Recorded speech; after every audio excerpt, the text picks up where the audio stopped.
Exclusives. Yep. Yep. Yep. Yep. Yep. Yep. Yep. Yep. Yep. Yep. Yep. Yep.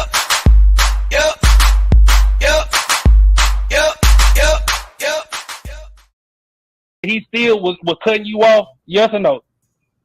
Niggas, stop doing that whole ass shit that you say you don't like.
Hello, everybody. Hello.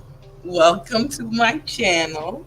If you've never been here before, please make sure that you guys hit the like button. Make sure that you share, subscribe. I don't know where that button is here on my channel, but make sure that you guys do that. Thank you to everyone who's here. Shout out to the people in the chat. I appreciate you guys. You guys are truly special for sharing your Thursday night with me. Yes, your Thursday night. Give me 1 second, guys. I'm going to leave you with some music for a second as I complete some things in my background. Thank you.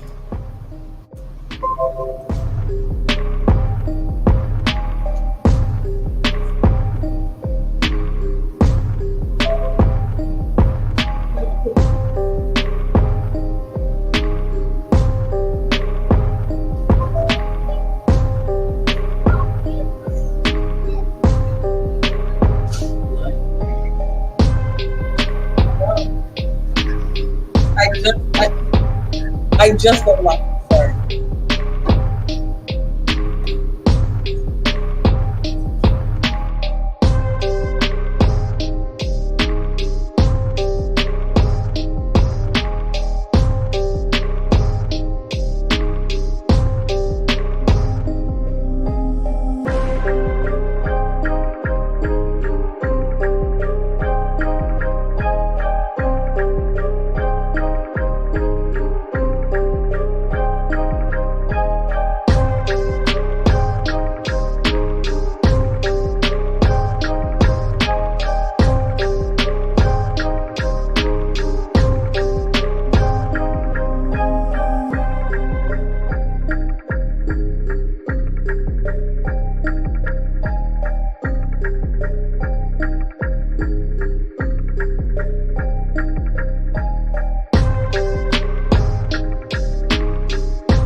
right, y'all. So much. Sorry, so much.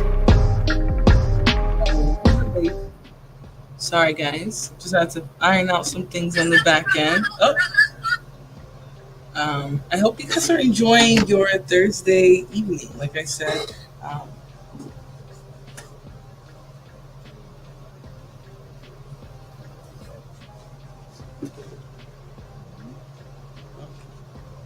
let's see. That's too much light. Sorry, guys. I'm testing out my new lighting here, trying to see what's. Um, so thank you guys for your patience. But I'm going to get right into the video because, as you guys know, I don't believe in this concept of a FEMCEL. Now, one of the challenging theories that I will give out there that probably has the best evidence as to why FEMCELs might be a thing, right, is the definition that talks about women not being able to get relationship, marriage, whatever it is that they want out of men. And even that, I think, is rare, like I said. But I think that's probably the best reasoning when it comes to that. So let's just get right into it. I don't want to waste you guys' time in terms of the content. So let's continue. Yeah, I feel like men say that they want a woman who's like, a virgin, they want to marry a virgin. But then it's like those same guys will go for a beautiful young woman, regardless of how many partners she's had.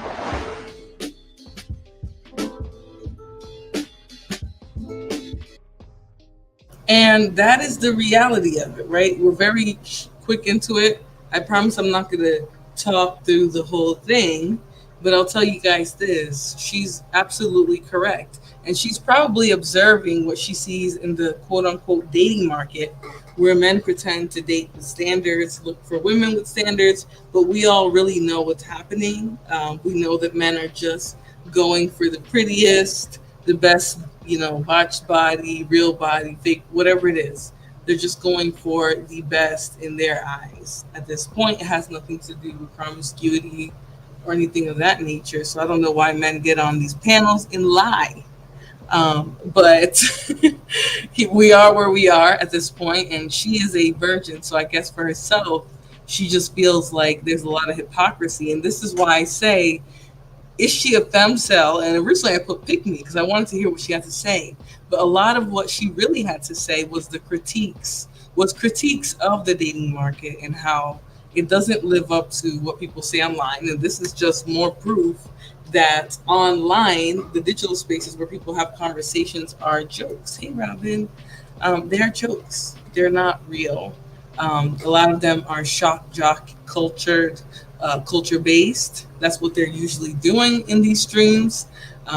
So let us get into it. Again, this is a woman who called into other people's lives. It's a podcast, and they generally get things like this going in their these types of conversations going. So I was interested because I don't believe that women can be incels. It's just not part of the equation.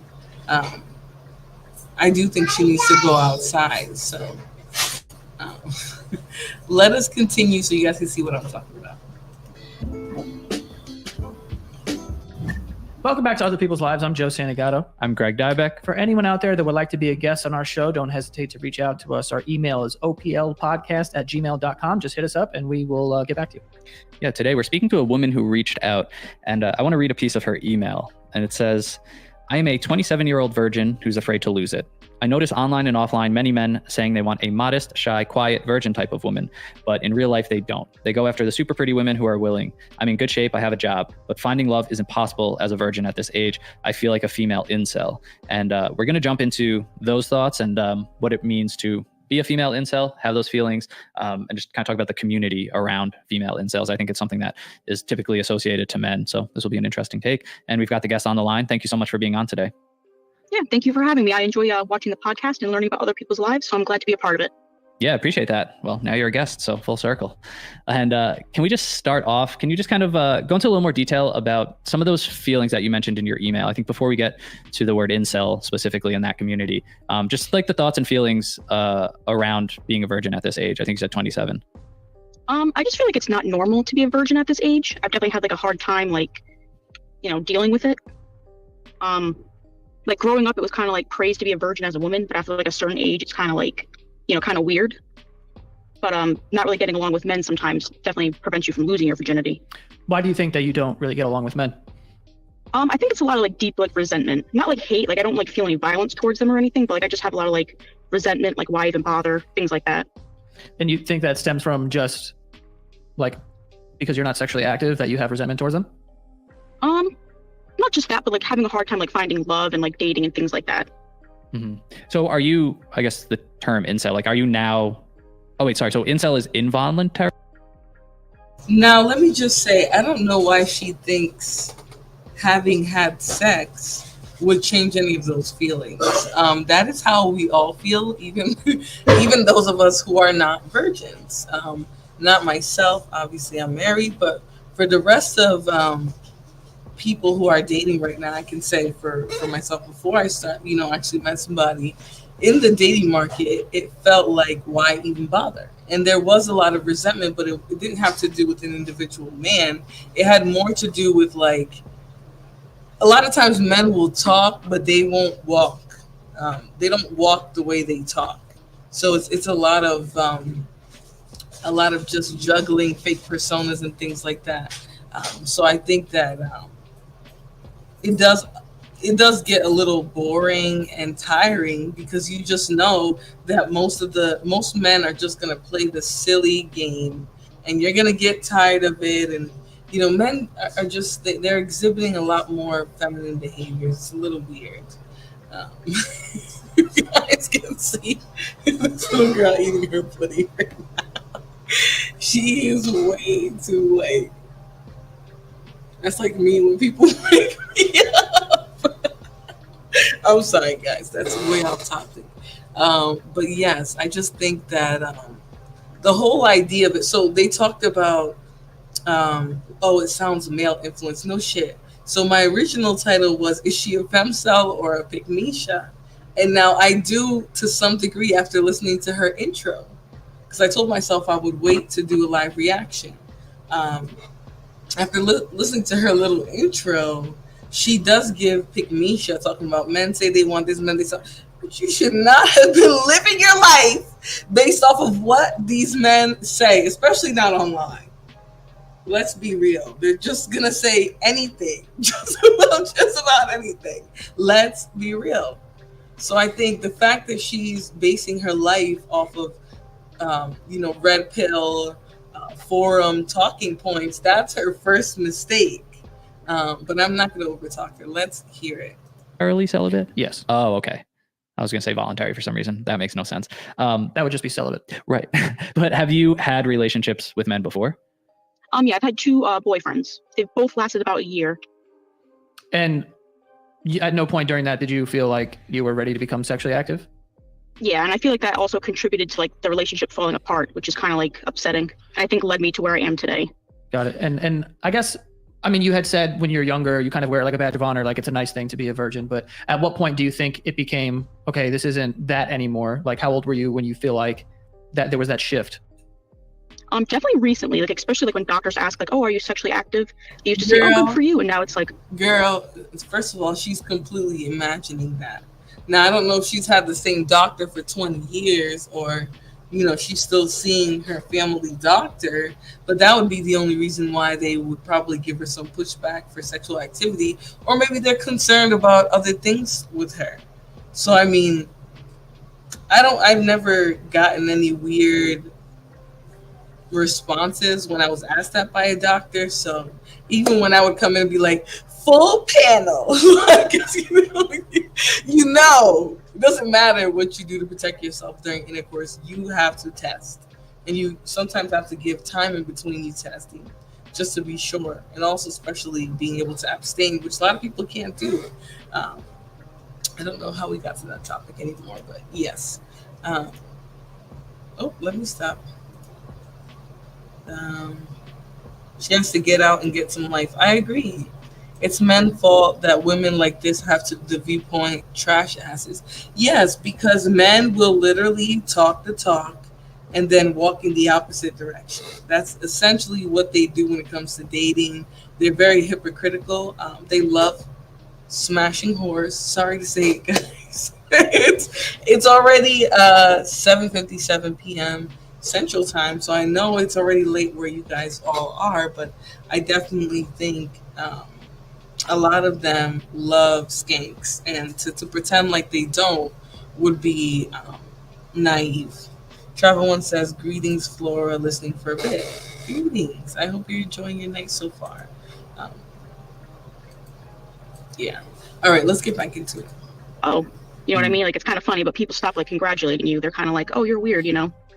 What age did that change occur where, so you were in two relationships where you didn't feel ready to be sexually active, and then I guess how many years or how much time has it been that you felt that you do want to be sexually active, you just haven't been able to be? Probably just a couple years, like age 25, 26. And you haven't had relationships since then? Nope, not since then. Have you attempted? I've tried a little bit, but not like as hard as I probably could have tried. And it just kind of fell through the cracks each time. So what do you kind of attribute to the resentment? I know that, you know, we can kind of pinpoint like, okay, like not being sexually active and, you know, that kind of plays a role, but like what specifically, like, do you think it is the man's fault? Not his fault per se, but I feel like a majority of men like value youth and beauty. And I feel like that's a lot of where my resentment comes from. Is that they value... Like, I feel like, yeah, sorry. I was just gonna say that they value youth. But you said you're 27 years old? Yeah. So you don't think that you're youthful? Relatively youthful. Yeah. And I mean, and also like you said, I mean, because I mean, we're all on the internet, so we all consume that content as well. But yeah, there's a lot of guys saying they would prefer a woman who has not been touched or, you know, anything like that. But you feel like the actual reality is that men don't like that. Yeah, I feel like men say that they want a woman who's like, you know, a virgin, they want to marry a virgin. But then it's like those same guys will go for a beautiful young woman, regardless of how many partners she's had. Like, that's something I noticed like in real life and online. Have you had experiences with men that you told them that you're a virgin and they have some sort of like aversion to that? Thankfully, no. I try not to tell men too much. I do have the conversation a lot with women though, but not too many like guys. You said in the email, you said that you try not to hate men, but you feel like you do. And it's an internal struggle that you imagine male incels struggle with as well. And then you say, I've truly accepted the fact I'll be single and a virgin for life, despite having a decent paying job and being physically fit. I'm not bad looking, but not particularly attractive. What stands out, I mean, Joe and I are both over 30. Like we feel like we're talking to someone that is very young, like in like prime of their youth potentially. Like to like make that statement that you've accepted that for life as a 27-year-old, that you're going to be a virgin and be single. Like, why do you believe that to be the case? I just noticed more like, I don't know how to describe it, like more and more like men my age are just kind of like gravitating more towards this, like, have you ever heard like the red pill culture and things like that? Mm-hmm. That's kind of like what I notice a lot of like men are like believing in, and like they're joining groups like that. And I just feel like if that continues, I'm just like never gonna, you know, find love or anything. Is this something you're actually experiencing in reality, or is it like what you've kind of consumed online? Because I also see it online, but I mean, personally speaking, I don't know a lot of people who actually like say the shit that I hear online, or like I don't see it really put into practice as much as I see like what's an example like in just like guys saying that like you know they would like you see like those red pill guys where they're saying like they'd rather a woman has never had sex with anyone, or maybe had sex with one person, and you know she's 20 years old or she's 21 years old, like talking about like that specific age group, a woman who hasn't had sex at all and is around 21 years old. I get why women would feel like, oh, okay, I'm old and haggard because I'm 27, which is just like not reality from my experience. But I'm that's why I'm asking, in your experience, is that something that you kind of see like in the real world? Like if you go outside and you see people like kind of acting this way, or do you think that, you know, it's just what you see online has kind of warped your perception? So a majority of it is definitely online, but unfortunately I have seen it offline as well. So I work in a male dominated job, and I work with men of all different age groups, and I have a lot of stories about that. Mm-hmm.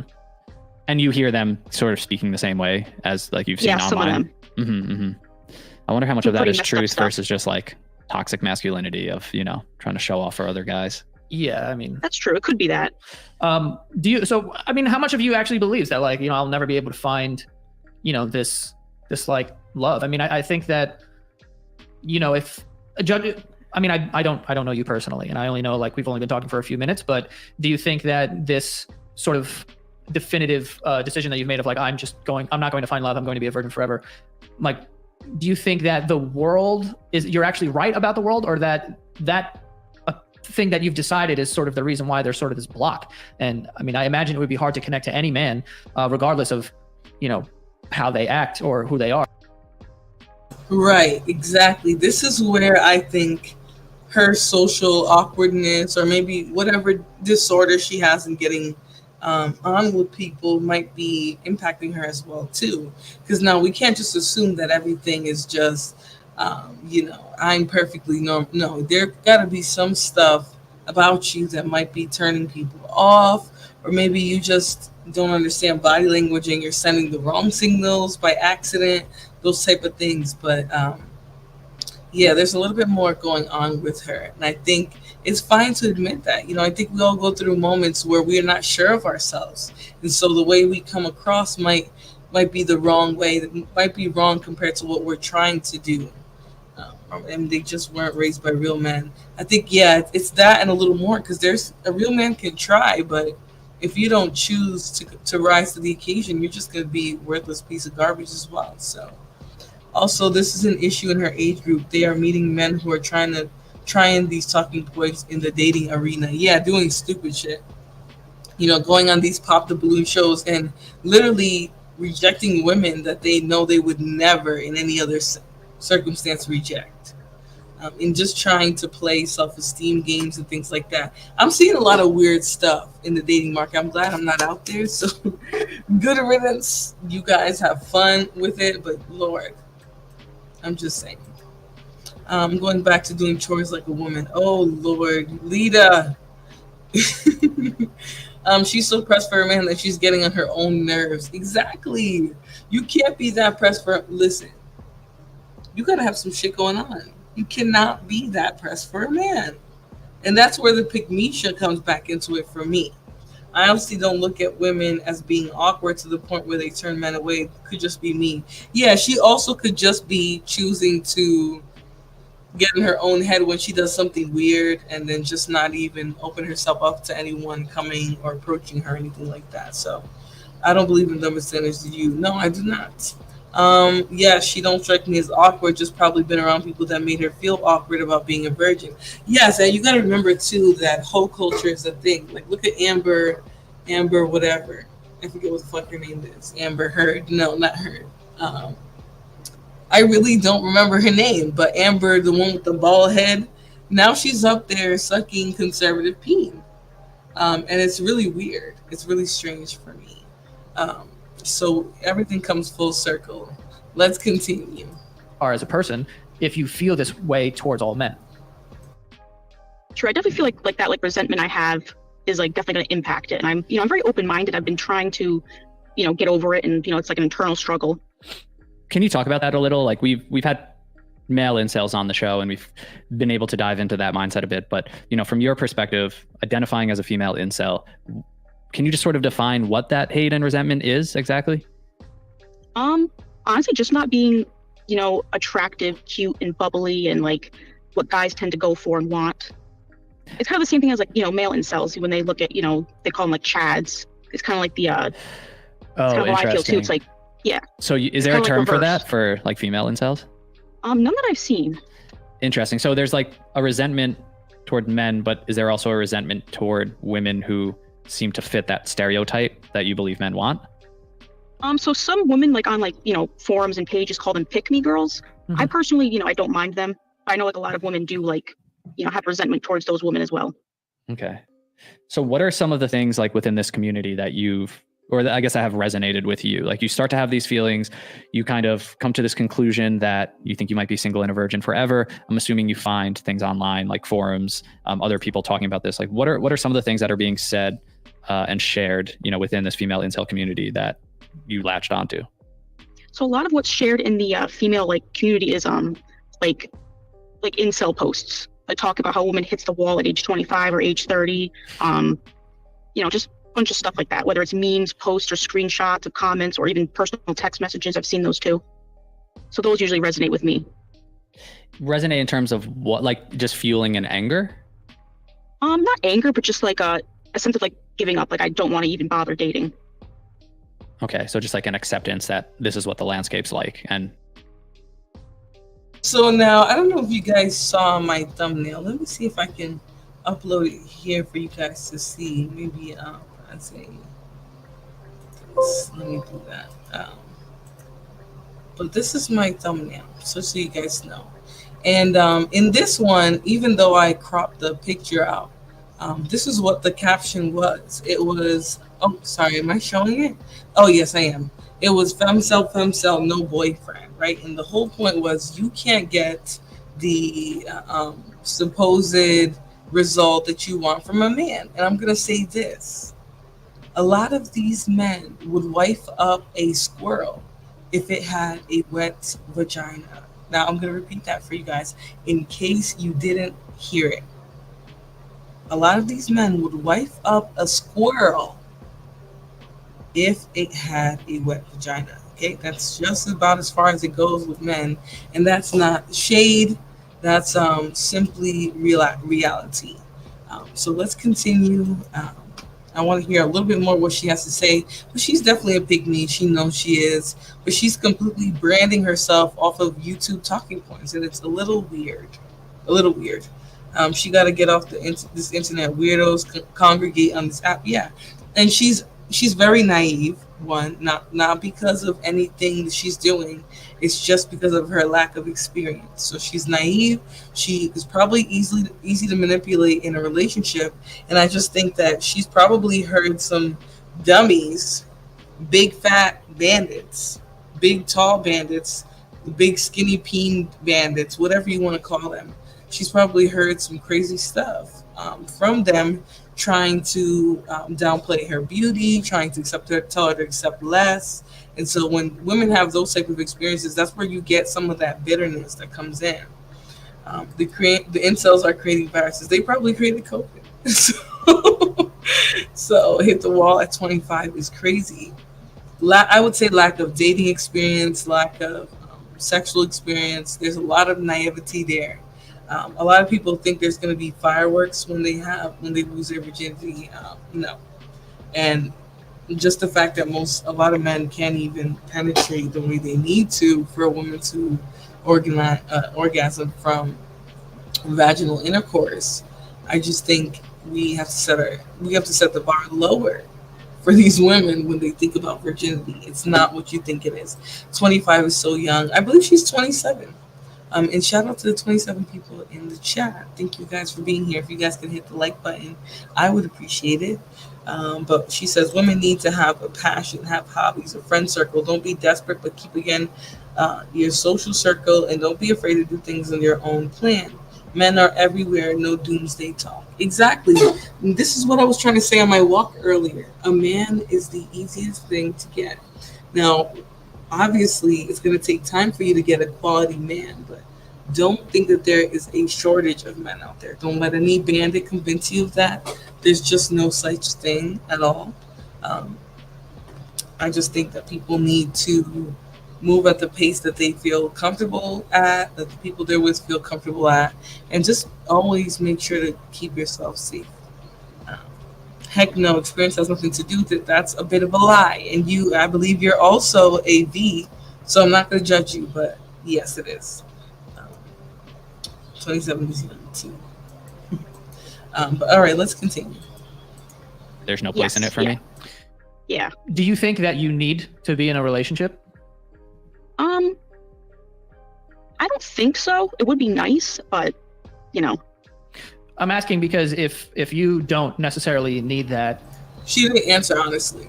That's why she said, I don't think so.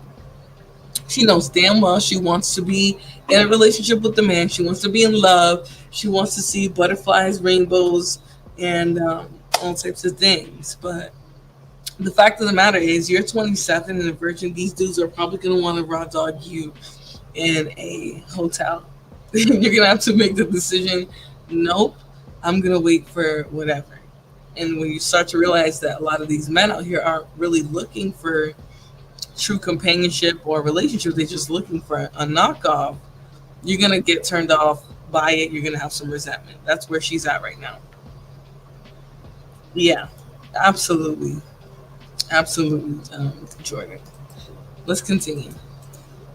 where does the resentment lie? Because I'm sure there are there are women in the world that are like, and honestly, I don't blame, women for having this opinion at all. Like, I think that there's a lot of content out there that even I see, and I'm like, bro, I would not date any of these people. And it's like, if I suddenly think that like, this is where the world is going, this is how people are talking, how they're acting, like, fuck that. I don't even want to be with these people. Like, how come that is, is there a response in you where it's like, I'm making the decision. I'm not an incel, I'm celibate, because none of these people like deserve it. Like, that's why I'm asking, like, do you think you need to be in a relationship? Because I'm sure there's women out there that make the decision of like, I'm not going to get with any of these guys because I don't think that they're good enough for me.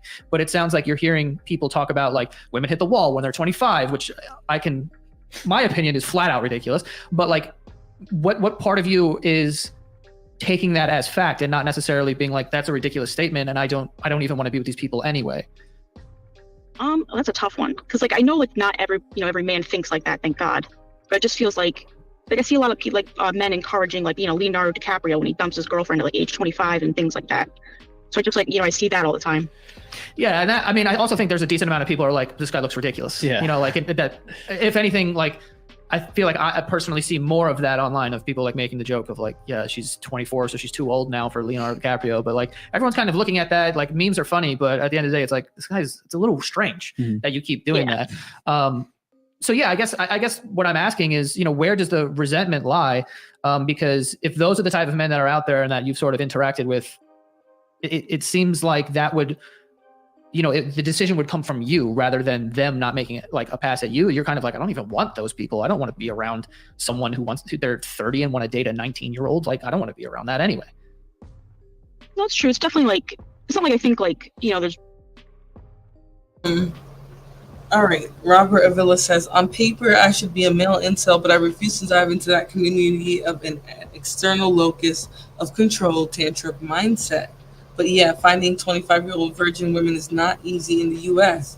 I disagree. I just think that a lot of you guys are not looking in the same places. You have to go places where people who are just looking for sex online aren't going to be, which would be like in-person things like maybe your local church, your local library, just places where niggas can't get on the internet and look for women, because that's essentially what it is. So I won't say in the U.S. it's not easy anywhere, but definitely not anywhere where internet is easily accessible.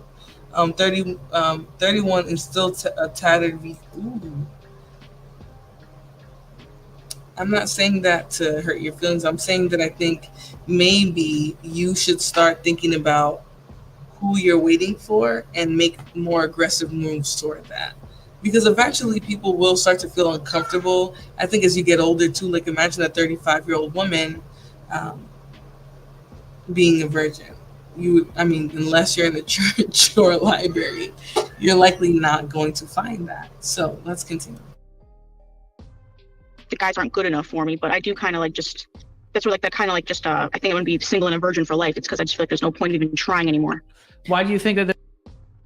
But Pookie, voluntarily saying that you will not participate in the dating market is not being a FEMCEL, right? Saying that you can't, essentially, the only thing that you could tie your reasoning to is the one theory that I give legs to, not credence, just legs, is that women aren't able to get the type of man that they're looking for or the type of relationship that they're looking for. But that would just be too specific of a critique to even make sense. But FEMCEL is not a thing. FEMCEL is not a thing, because then men who can't get the type of women they want would be incels too, because most of the incels, it's not about not getting the type of women they want, it's about not getting sex, period. Period. Period. They scare women. They scare other species.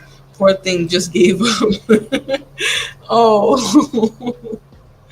The girl I was with wrote me off and said, you might as well wait for marriage, and friend zoned the F out of me. Yeah, it's going to get harder as you get older, because those are antiquated belief systems that a lot of people believe. A lot of those beliefs are antiquated, that they're not in line with today's type of living. So hers is voluntary, not involuntary. She can find someone. She just seems mentally checked out from intaking too much negative propaganda. I would say negative propaganda paired with negative experiences with men, and just sort of maybe she probably dealt with some major gaslighting and things like that.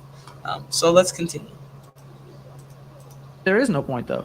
Yeah, isn't there potentially hope? Like you just said before, I believe, like that you do know not every guy thinks that way. So is there hope in, yes, maybe it's a challenge and an obstacle, but actually finding that person you can connect with that doesn't have that thought process and doesn't act that way, or believe that women hit a wall at 25 and someone that would actually want to be with you for you? And you don't have to have you don't have to have an answer to that. You don't have to have an answer to that at all. I think, we're just trying to understand, where sort of the resentment sort of lies, like what is the reason why you have given up? Do you think that you've tried over and over and it's just not working out, so you're kind of like, I'm just giving up? Or are you just seeing stuff online and then saying, well, no one will ever want me anyway, and that's why I'm not trying? I feel like a lot of it is the stuff I see online, but it's also like I overhear my male coworkers' conversations. I hear them talking, things like that, and it's just, even when like I think somebody's a good guy, I'll overhear something, or even if they say something, it's like, holy crap. And it's kind of like, kind of heartbreaking. Mm-hmm. Not even like a romantic sense, but like, if I think somebody's a good person and I hear them talking to their pal about something kind of, messed up, it's just, kind of like kind of reinforces those thoughts. What do you think like your ideal man would kind of be like? Definitely empathetic, like emotionally intelligent. Other than that, I don't really know. Yeah. Someone I connect with, I guess. Sure. I mean, but you think that when you say that you've kind of given up on the idea of being in a relationship or having sex for the rest of your life, aren't you kind of blocking that? Like, there is no chance for it if you're like, I'm not going to do it. Yeah, that's where a lot of the internal struggle comes from too. Like, yeah. I'm trying to like not give up and feel like this. I feel like a lot of it too is like the things I see online. Like, I should probably get out of those groups and, try to reevaluate myself. Have you sort of, joined in on these forums of other women who kind of feel the same way that you do? Yeah. Like, you'll write and kind of express your feelings and speak to other people in this community? Yep. Or like I'll comment under like what they already wrote. Mm-hmm. But you said to yourself, like, not all men think that way. And of course there are people that get into a ton of people that I know have gotten into relationships in their 30s. And some of them go on to get married. Some people get divorced and they get into relationships in their 40s and 50s. If that's a possibility, is that not enough hope for you to just kind of, I guess, keep your head in the game? Well, that definitely gives me hope. I feel like, I don't know how, but like, I definitely started thinking like, oh, I'm getting closer to 30 and I'm single, and I just kind of, that thought just kind of spirals. Yeah. And look, I think we feel for you. And I think, at the end of the day, like, a lot of our perception of the world at large is like our environment, the people we interact with. Like, if you're in a position where these men in this business that you're in are, maybe they truly are these people that you're seeing reflected online. And that's obviously not someone that you'd want to be with. And it's understandable that if you're constantly exposed to that will shape your view. I think what's hard, and, like we hear this, and I think we're pushing with these questions because it's sad for us to hear it. We're older than you. And not saying like you're sad necessarily, but it's sad when someone makes such a definitive choice at such a young age and has this sort of concrete belief that it might not work out for them. And that's sad for us to hear. But I think, we understand that if this is your experiences and these are the people you're with. I think that even the scary part of all this, though, is reinforcing it with everything that's online. Like, that's scary because that's not the real world. Like, the men that you interact with at work, they might be those men, but not all men are. And then to think that those are the men you're seeing at work, and then you're going online sort of intentionally to a place that's only going to highlight other men like this and give concrete examples. I could see how that would have such an effect on your mind and your perspective and put you in this place of, well, maybe all men are like that, or maybe it's just so few and far in between that, the odds of me actually meeting someone that I like is impossible. And it's scary because I guess how damaging that can be, just the narratives that take shape online and social media and all these things.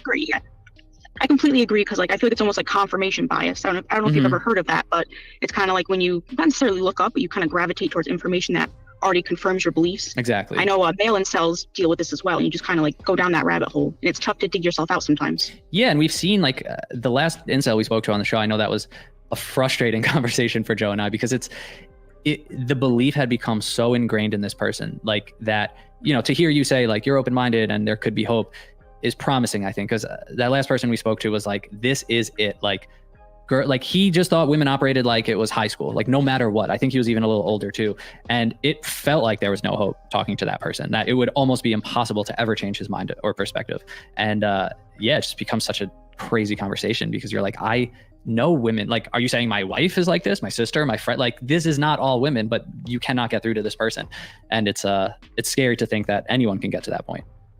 Yeah, no, definitely. I think I've seen that episode. We're going to take a super quick break because this episode is sponsored by BetterHelp. Do you find yourself comparing your life to others? Do you maybe scroll through social media and see people that seemingly have it all together, life figured out, super happy, fit, rich, whatever it looks like? The truth is, it's a highlight reel. And sometimes we know that it's a highlight reel. We know it's not real, but it's still impossible not to compare our situation or our lives to what we see on social media. It's very easy to envy other people's lives, and it's very easy to think that people have it together or aren't struggling when they actually are. And the great thing about therapy is that it can help you focus on what you actually want instead of focusing on what other people have. It's a way to really start living your best life. This is something that I've definitely personally struggled with, whether it be comparison to others or just overthinking or over worrying about what people think about me. There's definitely something called the spotlight effect, which makes you think that other people are thinking about you, judging you, critiquing you way more than they actually are. Because the truth is, most of us are really just concerned about ourselves. But therapy has been a great way for me to navigate this and to honestly just care less about what other people think about me. And making progress in that area of my life has honestly been so freeing and has helped me be able to focus on so many more things. So if you're thinking about starting therapy, you should definitely give BetterHelp a try. BetterHelp is entirely online, so it's designed to be extremely flexible and fit into whatever your schedule may be. All you have to do is fill out a brief questionnaire, and then you will get matched up with a professional licensed therapist, and you can even switch therapists anytime you like. So stop comparing and start focusing with BetterHelp. You can visit betterhelp.com/OPL, and you can get 10% off your first month. That's BetterHelp, HELP.com/OPL, and you can get 10% off your first month. Give that a try. This episode is sponsored by ZBiotics, one of my favorite products to talk about. When I tell people about this, it blows their mind because if they don't know that this product exists, it's honestly a game changer for a lot of people. ZBiotics is a pre-alcohol probiotic drink, and it's the world's first genetically engineered probiotic. This is something that you take before you go out for a night of drinking. And it was invented by PhD scientists to tackle the rough mornings after drinking. Something that this guy has struggled with in my older age. The truth is that when you drink, alcohol gets converted into a toxic byproduct in the gut. And it's this byproduct, not dehydration, that's to blame for your rough next day. So ZBiotics produces an enzyme that breaks this byproduct down. So if you remember to make ZBiotics your first drink of the night, and of course, drink responsibly, then you will feel your best tomorrow. Every time I have ZBiotics before drinks, I honestly notice a difference the next day. I can plan on waking up fresher. I can plan on being productive when I know that I've had ZBiotics. Recently, I think you guys know, if you follow the Basement Yard podcast, which falls under the Santiago Studios umbrella here, we've been on tour. So we've been going out, we've been having late nights. Sometimes we do things after the show. That could mean starting to have drinks at 10, 11 p.m. ZBiotics is coming on the road with us, and it's helped a lot. We have some back-to-back shows coming up for the first time. So knowing that we have this ready to go and to help just makes me feel more confident that we're going to be super productive and feel good the next morning, even if we're up late or having some late drinks the night before. There's so much going on this summer, so head to zbiotics.com/OPL and you can get 15% off your first order when you use OPL at checkout. Vacations, weddings, birthdays, reunions, whatever it may be. A lot of something that but times. And I mean, just to back up a little bit too, can you kind of talk about... Sorry for the commercial. Question, she an only child. Who are you talking about? Hey, Flora, kudos to this on this new chapter of life. Thank you, Natasha. I understand that, but many women say men don't want them, but for one thing, if you're not willing to give that one thing and refrain from relationships based on that. People have a problem with correct definitions of word. Kiki Star says, hey, Flora in chat. Hey, Kiki. Yeah, you guys are making some strange points. Pookie, some women lead with only their external value and then complain. If you want a man to see beyond that, you have to also show some type of internal value, which I feel most people have a hard time identifying.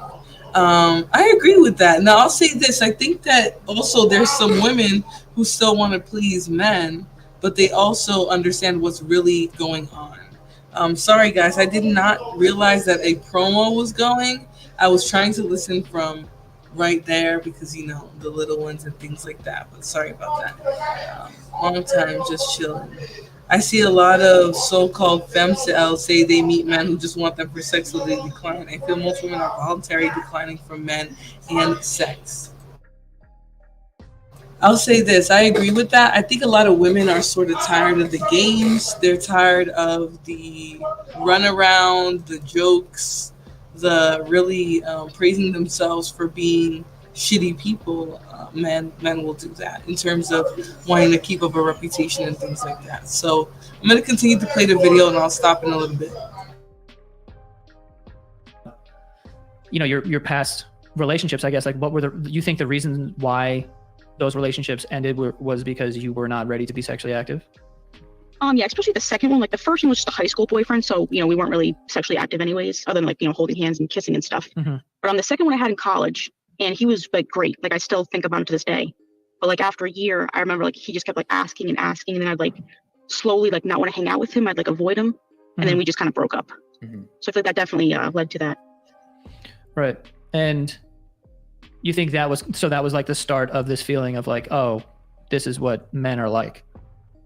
Not necessarily like with him, because I feel like he was just a really good person. People were always telling me like, oh, he's a good guy because he waited that long, and like I kind of felt some guilt because I didn't, you know, do it, even though I wasn't ready. Mm-hmm. Yeah. And I don't mean for this to be a disrespectful question or anything, but if you feel you are ready now, would you ever? Sorry, guys, but now here's my thing. What makes her think that people weren't, what makes her think that people weren't already fucking in high school?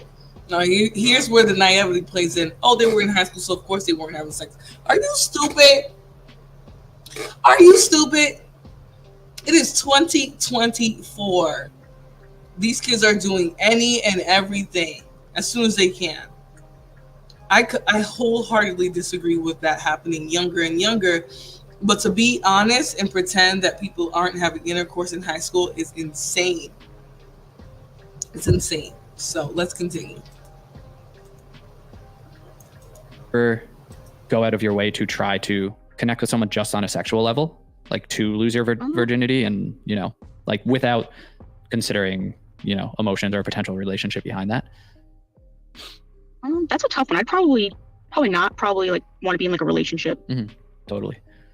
And so right now you're not really dating or trying to see anybody? Yeah, no, not at all. But if you have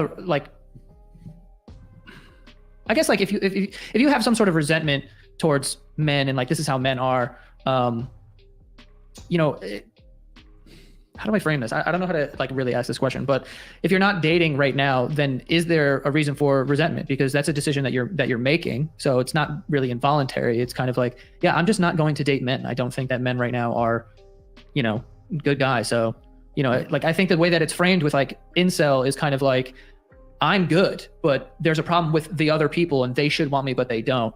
But it just sounds like you're like, no, they're not good. You know, the shit that I see of like, these guys are not good guys and this is what, you know, whatever. It sounds like you're just being celibate. It doesn't necessarily mean that like you could be frustrated with men. I mean, I'm frustrated with men. So like, you know, like you could be frustrated with men and still feel like the prize in the way, which you should.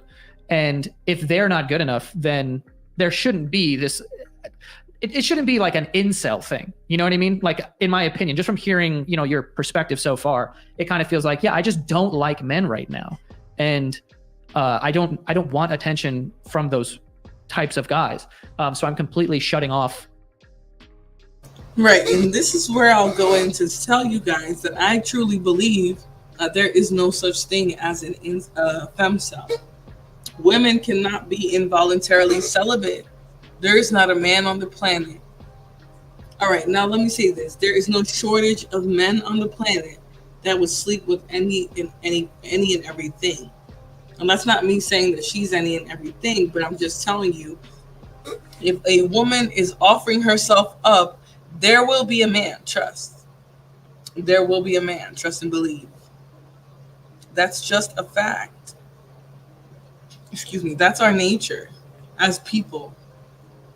I don't know that all men are just gonna offer it up. Like I said, I don't believe that, but I definitely think at the end of the day that there are simply men out there who will take just about anything, and that's okay. That's our nature. That's what we're like. Asexual meaning they're just attracted to any old person. I think there's a little bit more to it, but sapiosexual is specifically being attracted to somebody that they have an intellectual connection. So sapiosexual for a heterosexual person would be not being able to be attracted to somebody that there isn't a intellectual connection. Like for example, I married somebody that I feel like I have a deeper connection with. I think we have a very similar values, a value system that's very similar, believe it or not. And that's what made me more so attracted. And I think that when people get with certain people that are going to be their people, it's because there is a deeper connection. Now, whether that is sapio, which has to do with intelligence, or it's just because you guys have other common factors, and it is what it is. It's not necessarily about access, though, Tezzy Kate. I think some men, they just fumble their access, right? They make themselves unapproachable. They make themselves incels by treating women a certain way and taking sex off the table by their attitude, behavior, and things like that. So let's continue. My emotional availability. Is that accurate? That's pretty accurate. I do get though, like it seems, from this conversation that like, yeah, I think what Joe said would be an ideal mentality, but it seems like you really hold this like weight because you're a virgin as well. And like you are almost considering yourself tainted in a way, which we obviously don't believe is the case, but. Yeah, just kind of like not normal. Like it's not like tainted, but just like weird, strange, like something might be wrong with me. Mm-hmm. Which to like Joe's point, I guess could be a block of like just kind of getting that self-confidence in yourself. Like, no, I am the prize, and like I am, I could find the right person. Well, I am choosing this. You are. You made the decision to not have sex with your college boyfriend. Somebody wanted you. Someone was with you who you described as like a good guy. He wanted to take a step that you weren't ready for, and it didn't end up working out. But it's not like you're not, wanted. You're kind of controlling that in a way. It sounds like I think in a way what I'm trying to say is I don't know if you're giving yourself enough credit here. Like it's not that people don't want you. It's just that you're not like it sounds like when you describe the internal struggle, it's like, well, I wasn't ready to have sex at a certain point, and then it just feels like it didn't happen. So now I think something's wrong with me. One, by the way, nothing wrong with that at all. And I mean, even as you said, like you see content online of people being like, this is what they prefer. So definitely not an issue there. But yeah, I think that like I understand what that would do to your mentality and why there would be this internal struggle to feel like, well, I'm weird because I'm not like everyone else and I wasn't, whatever. But you made that decision, so it's not weird. This is just like you're going at your own pace. You're in complete control. It's not men who are like not choosing you or like, whatever. You're like, I wasn't ready to have sex, and at that point, and then I started seeing men just sort of acting strange and like being like, oh, we want a freshly 18 girl who like has no body hair or has never had sex before, and you're like, the fuck, like that. Definitely I'm not that, so I don't want to even associate with those types of people. So there is this like struggle where it's kind of like, I don't like that type of person, and I wasn't ready to have sex at a certain point. So like, yeah, it's a little, I don't know if strange is the right word. I think unique that you're 27 years old and still a virgin, but I don't think that would be like the make or break for the type of person it sounds like you would want. The only characteristic that you said that you were interested in is emotional maturity. And someone who's emotionally mature would be like, yeah, that's fine, like whatever. So I guess all that to say, I don't think that you've given yourself enough credit. It's not that you're not liked. It's just, it's difficult to get to a certain spot and feel like, oh, well, the internet is telling me that I'm expiring, which is ridiculous. And I don't feel like I'm expiring, and I've like made these decisions, but because of that, I'm just going to be not emotionally available. But at the same time, it's sort of shutting you off to the thing that would make all of this go away. Because if you were emotionally available and did meet someone and you seem like you're ready to, be in a relationship and lose your virginity to that person, there's still hope there. Yeah, there's definitely still some hope. And I do feel like a lot of it too is like, confidence issues. Yeah. And also, I don't know if this helps or not, and I probably speak for Joe here. I think it's awesome that you knew you weren't ready, even though you were in a relationship and people were ready to have sex, but you weren't. That's amazing that you knew yourself and knew what you wanted or didn't want at that time. Thank you. I appreciate that. So what do you think? Like, I mean, do you like 100% of you believes though that like, yeah, I'm not doing this. Like, this is just going to be my life for the rest of time. It's tough because, like I said, I want to be like open-minded, and if I do get into a relationship, I want it to be like natural. Like kind of like we meet and then we just kind of like click right away. I don't want to have to like go online, go on like dating apps and I was going to ask if you would potentially put yourself out there, in that way, just to try to meet people and interact with different people and kind of see. But I guess the answer is no. I guess a lot of people do online dating now, so I guess if I'm ever like really ready, I'll give it a shot. I'm curious, like for anyone listening, we understand the struggle that you're having. I think you've made that clear, but you do seem self-aware as well, and kind of understanding the damage that intentionally diving deep into these communities and this narrative could cause. So even though you're in it now, you're actively participating as a female incel, but are you able to say to people listening like what the dangers of that are? Does that make definitely. sense? Like, for whether you're a man or a woman in those communities, it can just, some people are very extreme with it. There's a lot of like misandry on it. I've never heard that word before. What is that again? Some women, misandry or misandrist. It's like the opposite of like misogyny. Oh, yes. And this is when I realized that she spends too much time on the internet, right? Misandry does not have any historical context. There really is not much behind besides theory regarding misandry. So I think when you hear women addressing that as if it's some type of phenomenon, that she's likely been brainwashed by particular sectors on the internet. Let's hear a little bit more, and I just kind of want to get through what all of this she says, because she does say a mouthful. It looks like we're 35 minutes in, about 15 or so minutes left in the video. If you guys could please hit the like button, make sure you share, subscribe. If you guys can donate, send a cash app to me, please, for the content. And I think I have put the link out there. I'm going to put it again. And exactly, Lita, it's not a word. It's not real. I'm going to put the link out there, and I'm going to pin it again because I want people specifically to come and give pushback. I want this conversation to be open for people because I truly think there is a misconception about FEMCELs, what they really are, and kind of sort of how all of that plays out. So let me just go in my own chat, and I'm going to pin it because I want people to feel comfortable to come up. But specifically, I want to know you guys' take on the female incel, and I want to know the pushback, if any, that anybody would have for my talking point. Now, my talking point, I think, is based off experience. Like I said, men are the easiest thing to access, and that's not because I have hatred for men. It's because I know reality. In reality, men are going to make themselves available to just about anything, especially if they're single. If they're in a relationship or married, they're a little bit more reserved. But even then, we find that some men can just offer themselves up to just about anything. So let's hear a little bit more about her reasoning and some of the pushback they have for her, which I truly do believe that they think that she's just getting in her own head and listening to too much red pill talking points, just like the rest of us do in this conversation. So let's continue. So basically, just like some women are just like really extreme with like their hatred of men and like all men, and just, I've seen some things I definitely don't agree with on those sites. Mm-hmm. Yeah, what is sort of like the most extreme version of this mindset? Like what is like the core belief? Like the core belief? Probably just that like all like men like deep down have like that red pill incel type beliefs. Okay, like any man, even if that person was talking to me and Joe right now, like they would never, like they believe deep down inside like this is who all men are. It just all comes down to that same like whatever you call it. Yeah, like women like that probably wouldn't even like go on a podcast to talk about it. Like they're very closed-minded. Mm-hmm. So, okay. So, I mean, so at this point, like how often are you like on these sort of forums? And like, do you have like friends who you've shared this opinion with or that feel the same in real life? A few friends. Yeah. Are any of them in relationships? One is, yes.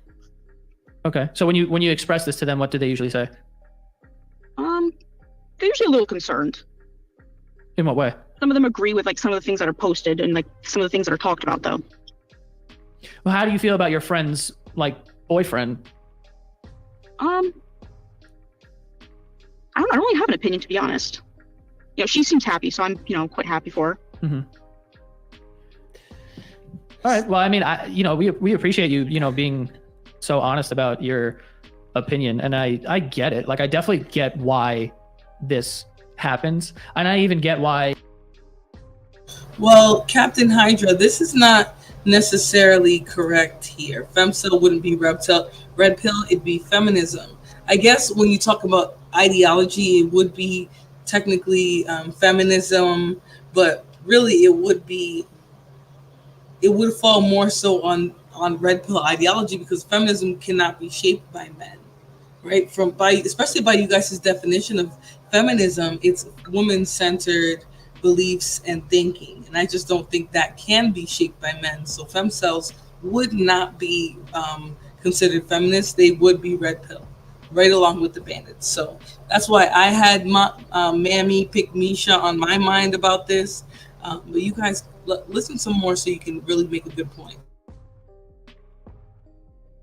You know, younger men become shit people because of the internet. Like, I definitely, like, you see all of it, and everyone just like, I don't know, they're just misguided. Yeah, you know. And like, I get the pull of it, even though in total disagreement with any of these communities, and kind of perpetuating that. It's validation for someone that's going through something, or if it catches a person at the right time in their life, or, you know, in the wrong time in this case, where they maybe are having self-doubt or something like that. It becomes, like you said, confirmation bias. It becomes sort of an instant validation. It even becomes like you're able to say, it's not me, it's them, you know, and almost kind of be a victim of this greater thing. And like, once you get that sort of injection of that validation, I can see why it would be so hard to pull away from. Like, even in your position, kind of knowing there's the extremes there, not agreeing with anything, but you know, it seems like you're still getting pulled back consistently, just for that sense of community alone. And yeah, it's tough because like, yeah, you go like you look for like support, you know, because you know, you see other things or you experience other things, and you go to these communities for support,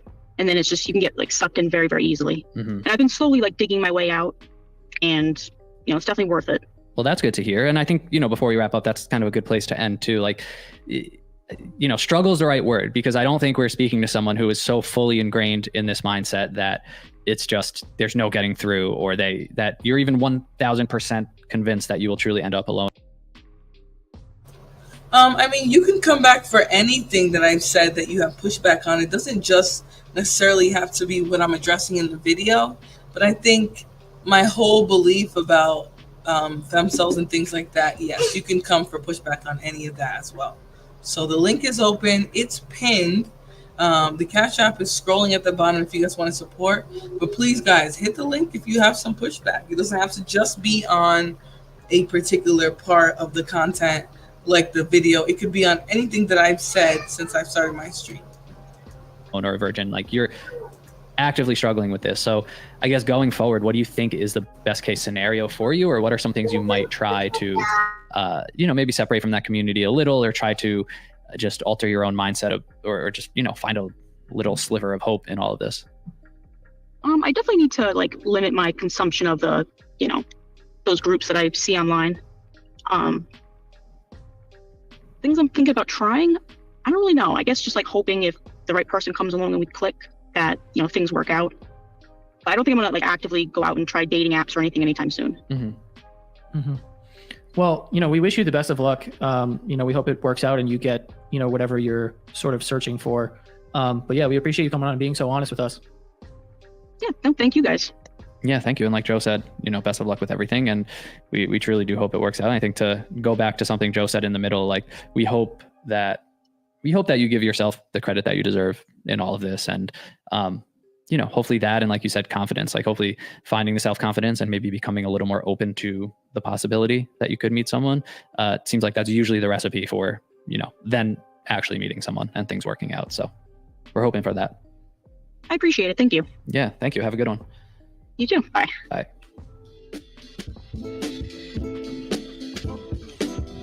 Like I said earlier in the episode, I think this does make a lot of sense. I mean, this is like one of my worries about, you know, the world and everything, especially like the way that like content has gone. Like, it was silly for a little bit, but now it's kind of like, for some reason at the forefront is like relationships and sex is like the biggest topic to talk about. And the only way that you can figure out how the world, quote unquote, feels about these things is when someone interviews someone stumbling out of a club at 2:30 a.m. in Miami, which is like not the place to fucking do that.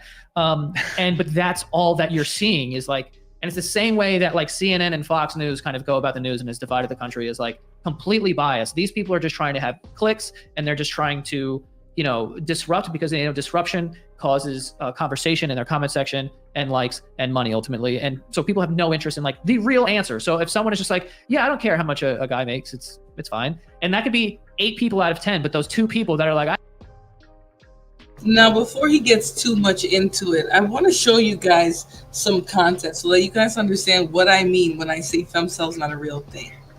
All right, so give me 1 second. I'm going to move over to a different screen, and I'm going to tell you that the author of said message is very telling, okay?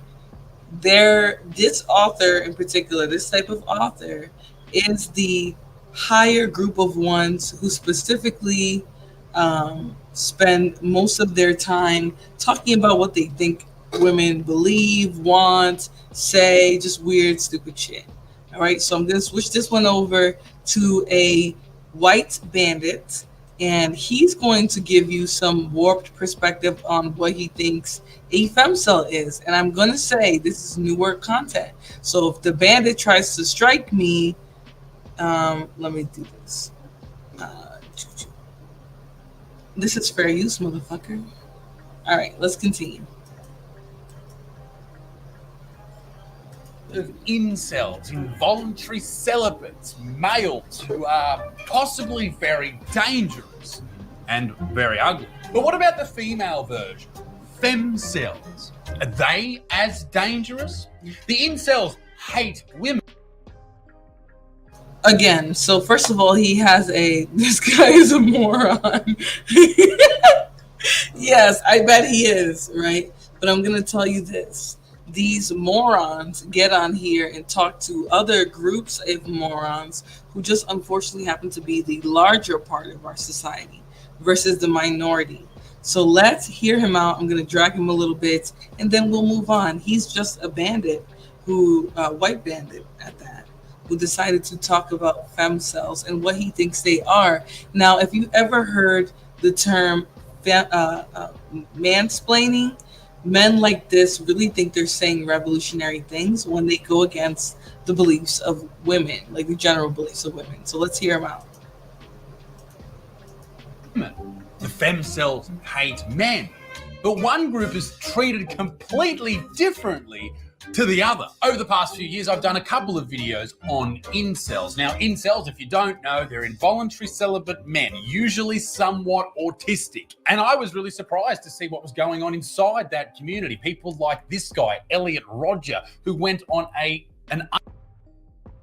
So again, he's ignorant, he's bashful, he is a full-on bandit, all right? Calling Elliot Rodgers autistic is it's just bottom of the barrel jokes. Like you could be funny, like you can find a joke, but you just choose to attack a certain group of people because you think it would be funny, right? That's bottom of the barrel.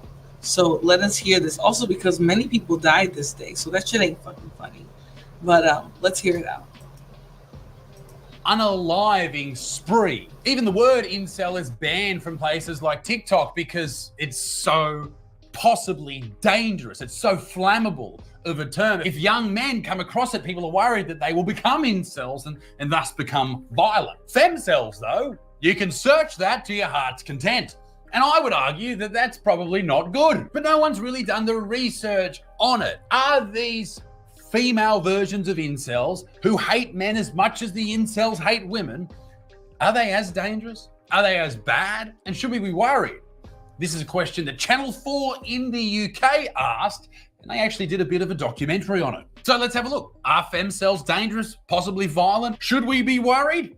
Let's have a look. This is one of the darkest corners of the internet, a space where women calling themselves FEMCELs are posting extreme and sometimes violent content. Now, isn't it strange? You don't hear about this.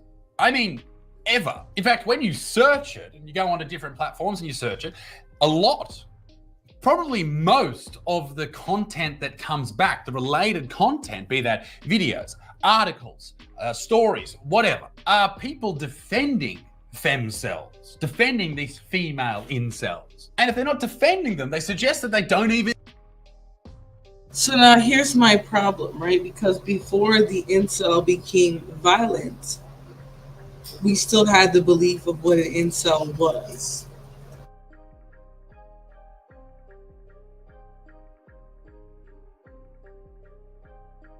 Even exist in the first place. They say it's not possible to be a femcel. Or possibly even worse, they celebrate it as a faction of feminism. Now, where in the feminist bylaws does it state that you should hate the opposite sex? Isn't feminism all just about being equal? Where in equality does hatred come from? It's very, very toxic. And for those pretending it doesn't even exist, wouldn't we want to know about a possibly dangerous group? I would. There's jokes about killing all the men, having a plague, getting rid of them all, disgusting moids. What's moids? Like a derogatory term for men. And yet it's not real? We call this shit out in men all the time, and rightfully so. Incels are fucking creeps. Should we not take these women seriously? Isn't that equality in and of itself? Like, this is just strange. And just because it comes from women, we ignore it or pretend it doesn't exist or celebrate it? That's fucked up. It is inherently sexist to take a threat from a man seriously and ignore it if it comes from a woman, right? If you start researching the word FEMCEL, it pops up all over the internet. There's FEMCEL book lists. There are FEMCEL Spotify playlists, which is just loads of Lana Del Rey. The FEMCEL hashtag on TikTok has nearly 1 billion views. Which, if they're as violent as their male counterparts in this subculture, we should all be very worried. It should be very worrying, but no one's worried. It feels pretty dark in here. There's like posts here saying, I think all men should start off in jail and prove their way out. It just feels so much broader than I'd first anticipated. The first step is to try and get into some of the FEMCEL forums. Okay, so we know this for certain. Incels exist because they can't get sex. They hate women because they aren't attractive. That's incels, that's the men. Maybe femcels can't get sex, can't attract men, but I highly doubt that. Because us guys, we're a very charitable bunch and we will fuck anything. We will root anything. We don't care, okay? If we have enough beers, if we have enough fucking vodka sodas or a couple of wines, whatever you're fucking drinking, big dirty Howlerhead whiskey, let me tell you, you'll fuck anything, all right? That's not a great advertisement for Howlerhead, but it's any alcohol. We're very nice people is my point. But I feel like these femcels aren't so much about not experiencing the opposite sex that makes them full of hate, like the incels. It's because of their experiences with the opposite sex, which leads to their hatred. It's a small yet very important difference. Chatting to a FEMCEL, Al. So she says that she's been part of this community for 3 to 4 years, and she said she finds it very comforting to have the FEMCEL term almost as a security blanket. I'll ask her what she means by that. I really wonder what part mental illness plays in both femcel and incel logic and culture. I imagine that most of these people that we talk about in this video and previous videos are riddled with anxiety and depression and bipolar and all of these problems that they try and find a solution to through a religion that they become a part of, be that femcels, be that incels, or be that any other thing that welcomes people in to a group. And I feel like the more mentally ill we become as a society, which we are, the more people will find groups like these, the extremist groups, much like we talk about terrorism and stuff like that. In religion, it's not so much the normal religion.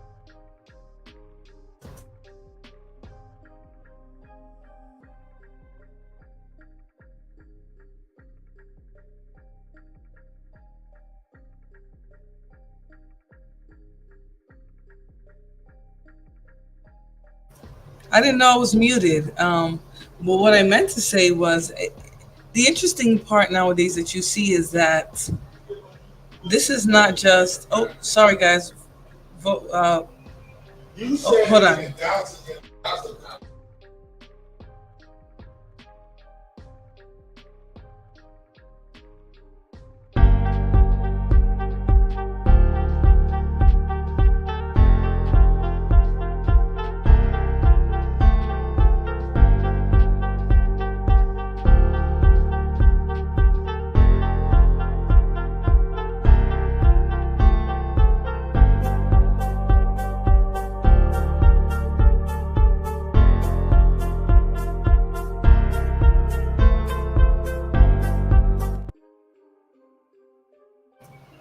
All right, so the FEMCEL obviously is getting widespread attention.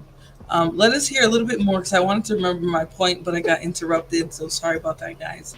Let's continue. At terrorism and stuff like that. In religion, it's not so much the normal religious people that go and pray and they do their thing. It's the extremists. It's the same with vegans. Most people don't have a problem with normal vegan people who just eat fucking broccoli and just run around, running out of B12 on their way to the fucking farmer's market. It's the extremists, and it's the same here. The extremist groups, these are the groups, these are the factions that we have to worry about. And the more mentally ill we become, the more of us try and find them. Or maybe they find us. Who knows? The reporter in this video then met with a FEMCEL that she met online. You describe yourself as a FEMCEL. What does that mean to you? FEMCEL to me just means someone who has, gone through enough life experiences with men to sort of have this disdain for them. And it shouldn't be an insult to us. We are. Exactly. So this is why I said if you had some pushback, Tezzy Kid, you could have came up because she said right there, lack of life experiences or has had life experiences with men. And a lot of that involves many different things. But let's continue. Involuntary celibate. We do hold these radicalized feminist views, so why not make a community out of it? I guess this is what this all boils down to. Hatred for men that you have known or currently know. Men you've met in your life, they've wronged you, and now you've made the determination that you hate all men. This is also, conversely, what probably causes hatred of women. Misogyny, that type of thing. If you experience something bad from the opposite sex, you may write off that entire gender and hate them forever. If you get bit by a dog as a child, you're probably going to hate dogs for the rest of your life. If you get punched by a man or wronged by a man or hurt by a woman, you may very well write them off forever. Despise them, hate them. It's so deeply ingrained in you that you have a parasympathetic response when you see them. That's how hectic this shit is. It's ingrained in you, and it is not even slightly healthy. And it's running rife. It is becoming more and more popular in both genders. See how I said both? Meaning two. 3 years ago or so, you would have been able to go onto Reddit and find communities made purely just to post pictures of men or to, dox men or do anything like this to just basically ruin the lives of a man. All of which, if men were doing, would be called out and stopped. Rightfully so. But because ladies are doing it, it's not even a reality, is it? We're sitting here pretending it doesn't happen. At this point in the video, the reporter then spoke to someone who wasn't a FEMCEL but hangs out in FEMCEL forums for some reason. If I was to use the word FEMCEL, what would that mean to you? There are negative connotations with that word because it's so incel adjacent. And obviously incels are associated with extremism, violence, misogyny, that sort of thing. I still think anyone with a genuine hate towards any group should be categorized in a similar way, but that's just me. Now I'll say this. Of course you believe that, white man, right? Because you guys go around pillaging the earth, really the globe. So of course you believe that any simple threat should go along with men who've actually carried out violent acts against groups of women or groups that they hate, right? Of course, you're going to believe that colonizer.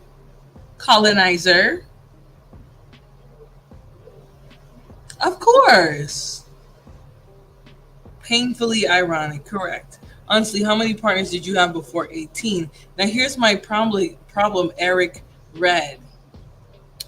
That's none of your fucking business. The woman who wants to be with you, that's the only person who is your business. Now, if you don't want to be with her because of what you think, that's your own problem. But I don't give a fuck what you do. You ain't my man, I ain't your girl. So you should not be asking me personal questions about who the fuck that I am sleeping with or who I have. Now, if you're a virgin, you should tell every woman that you have been with. You should tell every woman who you've been with or who you are planning to be with, I should say, hey, I'm a virgin. And they can make a decision, because a lot of y'all be delusional, psychotic, just all levels of crazy to be with. So I think you guys should try to be a little bit more aware and let women know that you are a psychotic virgin. Not to say that you always will be, just tell them you are. Save time. All right, let's continue.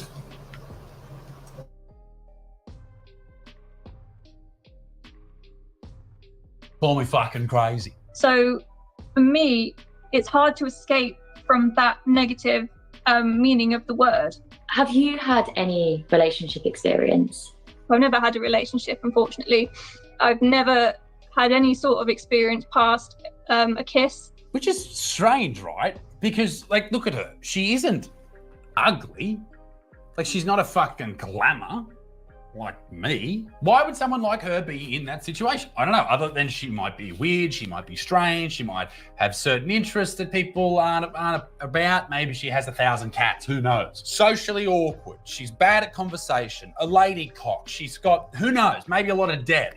There's a lot of reasons that somebody may not be attractive, even though she may not look completely ugly. Because I'm 28, I feel like I'm going to be 60 odd, 70, and I'm just going to have lived my life alone. And it's scary, and it's depressing. Oh, and this is what breeds hatred. Anyone who is lonely can become hateful. Not particularly her, but people like her. Loneliness breeds this shit like a disease. It brings you down, almost like you're being clawed down by this fucking sad animal, and it brings you into this pit of despair with other people exactly like you. And this is what breeds these communities, exactly this. The more women that I speak to in these spaces, the less worried I am about any kind of violence, and the more worried I am about the women themselves and their mental health. It feels like there's a real difference between the way FEMCEL communities are dealing with feelings of isolation and loneliness and the way the INCEL communities are dealing with the same feelings. Okay, interesting statement, but why? I think it's because men deal with feelings and problems a very different way to women. In the videos that I've done on incels in the past, horrific humor or attempts at humor by these mainly young men are constant. R-word jokes, R-A-P with another letter at the end. Jokes are unfortunately very commonplace. And oftentimes those type of jokes are bad jokes. I've done those type of jokes on stage and they're good jokes. There's a difference, okay? I'm a professional comedian with 10 years experience, but the first one of those jokes I ever told, I had to take a risk. And I think that's important to remember, that some of these people are just saying edgy jokes for the sake of saying edgy jokes. They don't actually believe them. And I feel like a lot of people will see those jokes in those forums, and obviously a lot of humor gets lost in text, and they will see that as a genuine threat rather than an attempt at poor humor, perhaps. But is it fair, and here's a question for everyone in the comment section, is it fair to blame FEMCELs, these ones that are in a real bad...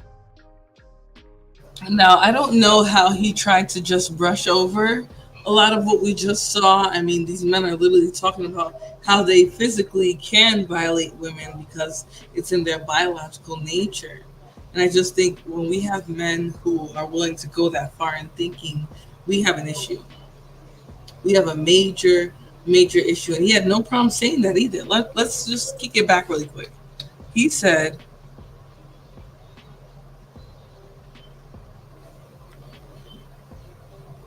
the advanced logical thinking is beneficial as well, so males can detect potential hiding spots. Males have a sufficient strength advantage that 90% of males could grape 90% of females, even without muscle training. Men run faster than women too.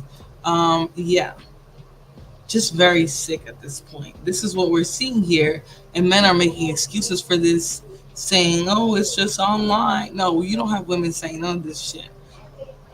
Yeah, they blame all women for everything. So what he asking? He just described the actual extremist groups as edgelords. Yeah, and this is the delusion a lot of them have. The way the incels speak and the way FEMCEL speak is completely different. Yes, the FEMCEL is not trying to empower another group of men to hate or despise women. That's what men do. So let's continue.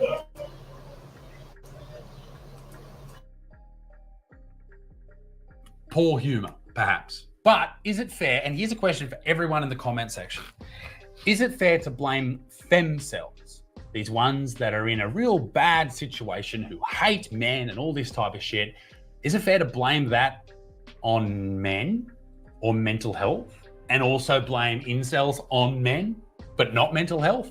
What a very strange conclusion everyone seems to have come up with. I feel genuinely that the issue is one in the same. It's loneliness, it's sadness, it's all this shit. And it's just... Now, I'm gonna spell it out for this bandit really quickly, right? The difference is you don't have women who are committing violent acts against the general public because of how she feels about men. You have men doing that. Men going to yoga studios, grocery stores, splash pads. They will do just about anything to spell their disdain for women, for people of color, whatever the hell their cup of tea is. Men will go that far. Women are not going to. So the fact that you will lump in non-violent peoples in with a group that will get violent if you say the wrong letter, you are ignorant yourself.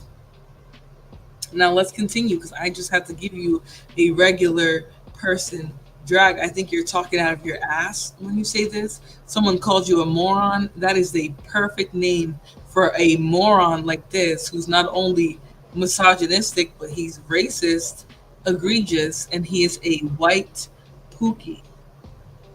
A white pookie. Let's continue. Expressed differently depending on which gender is feeling it. The original FEMCEL in this video then showed them an incel chat room that she was in for some reason. It's a kids' TV show, and it's just the caption of, rape, rape, rape, and that's supposed to be absolutely hilarious. What's the darkest thing you've ever seen in one of those? I've been sent videos of women being raped. Yeah, so even though some of these men and boys might be fucking around with whatever they're saying, some aren't. And that is a problem, no doubt. What I've seen so far, incels has the danger of spilling out into violent acts against other people. And it feels like the most violent things we're seeing in the FEMCEL community. She is a mammy. She's a mammy. If FEMCELs were going to be violent, they would. They would. And the only FEMCELs, quote unquote, that you can see are technically trans. There are a few. I'm willing to be real and say there are a few transgender men who were biological women who actually have done some school shootings. So I'll let you guys continue listening. They are affecting FEMCELs. Maybe, but it's also affecting community and families. Just because these FEMCELs aren't going out and committing mass murder, you're still affecting people. And it shouldn't be something that's just seen as not dangerous or doesn't exist. It should be called out for what it is, a very toxic way of living your life. Harm can come from other places, not just outward violence at a shopping centre or a school. Maybe it's not level with incel culture or violence, but it shouldn't be allowed to grow. Men are taught it's kind of fine for you to lash out on other people, whereas women, well, constantly, well, it's your fault. I'm blaming you for it. Women will blame themselves for it. Like I said, these people ripped, molested, bullied, disowned by their own families, and society does teach these women, it's your fault. Well, I don't know if that's true. If that's what she's being taught, then that's horrible. But I know as a man, that's definitely not what I was taught at all, to lash out. No, that's a terrible fucking lesson. And if you have been taught that, that's on your parents. I do think there is potential for like a real violent act. I think we will get there. And the world will go, oh my god, how did she do that? And I actually don't think it proves anything. Like specifically, like, oh my god, women can do this too. I wouldn't see it like that. I'd say like, well, you let incels do it. Okay, so even FEMCELs themselves think that something bad could happen. But we can't even accept that it's a real thing. And are we really allowing incels to do these things? No, we don't want incels. No one wants fucking incels. They're the cyclists of the online forum world. Fuck off. They are shouted down by everyone, everywhere. And in closing for this video, there are a lot of sad people out there, and that's a real shame. But I don't think that this reporter made an accurate representation of the FEMCEL community. I feel like there's a lot more hatred out there than she gave credit for. There's a lot of angry people, both male and female, and that's a real shame. But I feel mental illness plays a huge role in this. And until we really understand that and find ways to curb that, to help those people, we're always going to have these fringe lunatics that commit horrible things, be that a mass murder. Now I'm going to say this. Men actually did come up with this term. That's why it's invalid outside of its definition. I think when you see male groups trying to compare this to mass shooters and things like that, they literally are trying to make excuses for the violence that we have been seeing from men, especially younger men. I mean, the man who just tried to delete President-elect Trump, the person who tried to delete him was only 20 years old. But you're seeing more and more of this violence. The men are mentally ill. They hate women. Exactly. But I do think hating your creator is a sign of a mental illness in some way. But let's continue.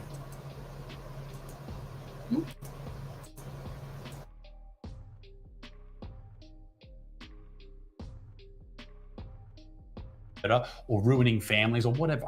Ladies and gentlemen, work on yourself. If you can't find a mate, it's on you. Just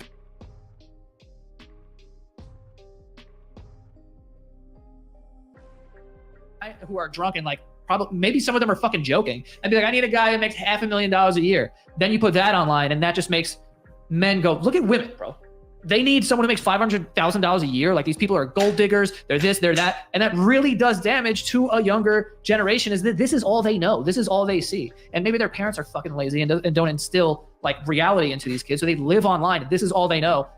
Of course, that's going to happen the opposite way where, you know, there are these men that are like, women are supposed to just cook, clean, and blow me and then have children by 23. Otherwise, they're old and haggard and they're like ran through and this and that. But then on the opposite end, if you're 28 and you're a virgin, now you're weird. Now it's like there is no winning there. And like these dudes are doing the same shit just for money, for clicks, being, you know, for shock value and all this shit. But it's really doing irreversible damage to people. And it makes. This was literally my point earlier. I believe that these shock jock males who are doing this stuff for clickbait, they're just trying to get money while they're actually leaving a lasting impact on men who are young, impressionable. They might not have other people who are leading them. They might be very invested in social media. And there's men like this who will just exploit their naivety to have them treat women poorly and make poor outcomes for themselves. So let's continue to hear our other people's lives, the rest of their interview, and then hopefully people by then will be brave enough to click and we can have a conversation. Let's continue. Sense why women are like, now I'm being told that I'm going to be completely useless in the dating market right now and definitely as I get older. So every single day I'm creeping towards just being alone for the rest of my life at 27. Like, what are we talking about? This isn't the real world. This isn't the real world. Like, this is not what happens out there. This is just what you see online. And these people are creating a world that doesn't exist for money. They don't care about the irreversible damage it's doing to society. They just want to make $1. And of course, that's easier said than done, that you have to just get that out of your mind and go out into the world without any of these biases that have now been created by these morons, these money-hungry morons. You have to go out there into the dating pool and hope to God that someone else is as smart as you and can get rid of all that shit. And you guys can have an actual relationship, which right now seems fucking impossible. So I don't even know if it's actually going to work out. Sorry, but like, That's the reality. The reality is it's not the real world, and don't let these morons dictate the way that you go about finding love, please. That was fucking awesome. Clip that whole thing and play it on every fucking TV set across the world. That was awesome, man. Like, honestly, yeah. And look, the saddest part of all of this is when it just starts to like degrade someone's self-worth. The thing coming through their screen just degrades their self-worth and makes them question the person they are, the value they have. It's just one of the saddest things. Like, I know how frustrating these conversations are. It's one of the saddest things. We just talked to a 27-year-old who has given up on sex and finding a relationship. That's insane. Yep. And like, we're not even blaming her necessarily. It's not even as simple as like, that's stupid. Don't think that way. Think this other way. It's like, no, you're just getting force fed.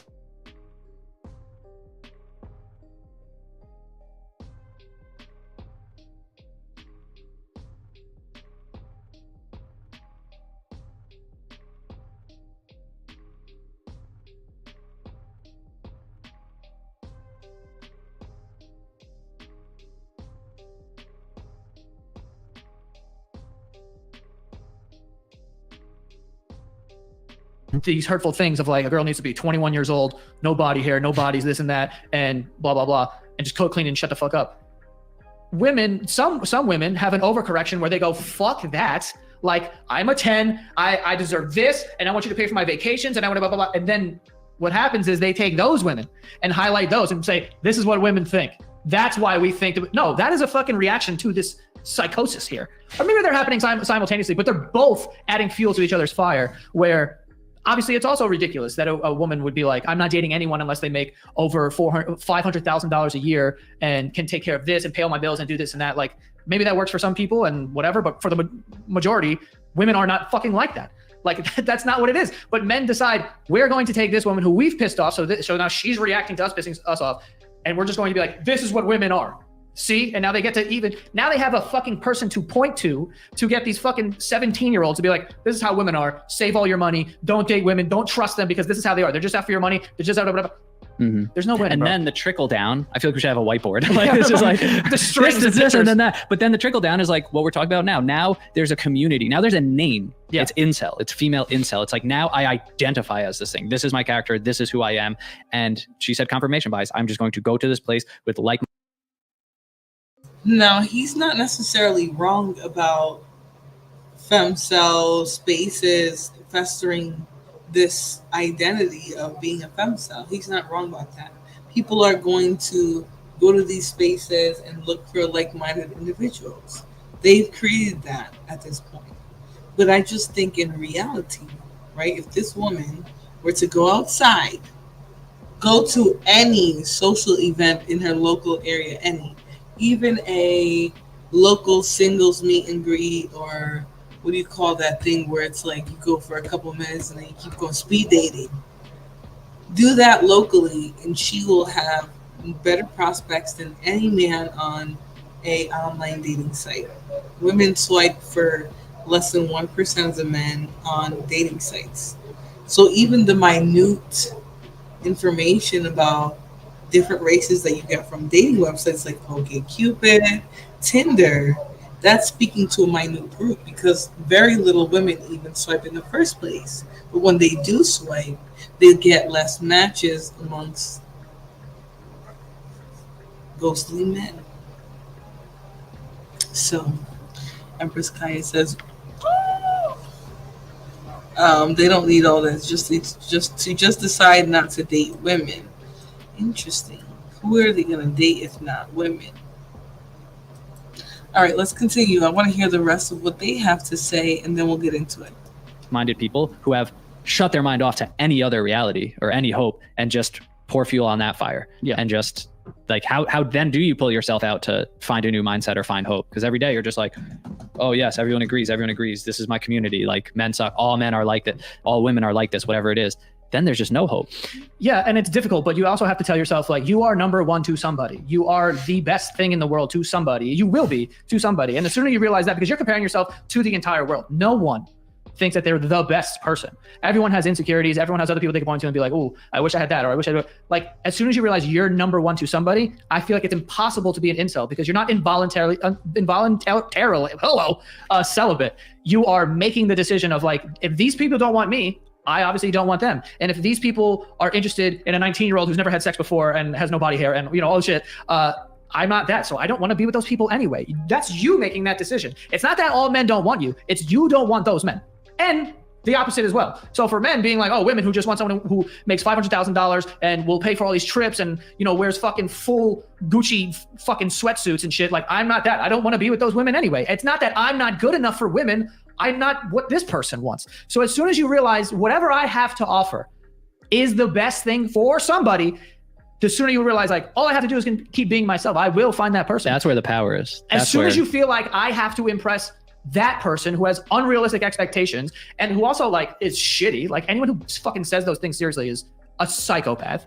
As soon as you realize I don't have to be anybody, I could just be this, and that's going to be the number one thing and the best thing for somebody. If you are authentic, you will find someone, and you will be like, but you have to be emotionally available as well. That's the caveat. This is all very insanely hard to do. That's also an entire metaphor for just social media. Even like zoom out of just the dating pool, it's the same thing. Like, the question ultimately is like, who are you trying to impress? Like, whose standards are you trying to meet? Yeah. Because those people that you see online, that's not real. Right. Social media in general isn't real. House, car, money, whatever. Like, these standards, this isn't the real world.